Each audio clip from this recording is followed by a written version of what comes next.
treatments. And the Harris County order isn't the only one that's being discussed. Fort Bend County Judge K.P. George is asking for opinions on a survey that he tweeted out. And in Lamarck, a strict order is in effect already, ordering people to wear masks while in businesses, in parks, or just walking down the sidewalk. But do these precautions actually work? Channel 2 health reporter Haley Hernandez is in this morning with that. Haley? Yeah, guys, to answer that question, yes, they do, and more data is coming out to prove it. While you're mostly safer in outside settings, if you are in crowded parks or passing by other people, your risk isn't really entirely eliminated. So now let's look at how COVID carriers threaten the health of people around them by not wearing masks.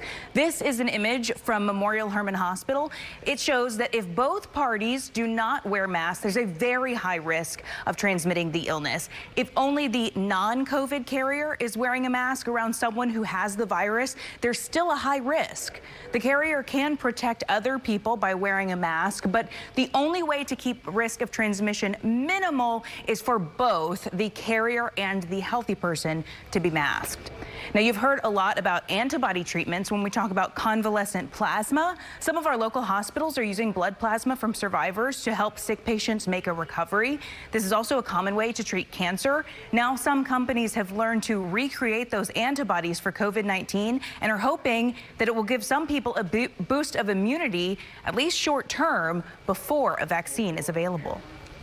Regeneron and Eli Lilly are among American favorites to develop antibody treatments. They could potentially give a dose of immunity to the virus, although it's unknown how long the immunity could last. Unlike convalescent plasma, which uses antibodies from a COVID survivor's blood, manufacturers do not need a steady supply of antibody-rich blood to produce these kinds of treatments.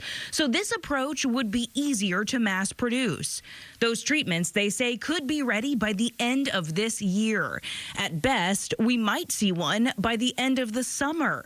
That would be remarkable, considering a vaccine probably won't be ready for possibly another year from now. Can be used as treatments, particularly if you're treated early to prevent you from getting sick. Also, there are short-term antibodies that last for a couple of weeks, but potentially they can also be used as a form of pre-exposure or post-exposure prophylaxis, almost like a PrEP, but for COVID-19, especially for people at high risk, such as first responders and healthcare providers. Even though companies plan to have thousands of doses ready, Hotez is right. They will likely aim to reach people in nursing homes, military, healthcare providers, and the chronically ill first, and it might be more costly than a vaccine.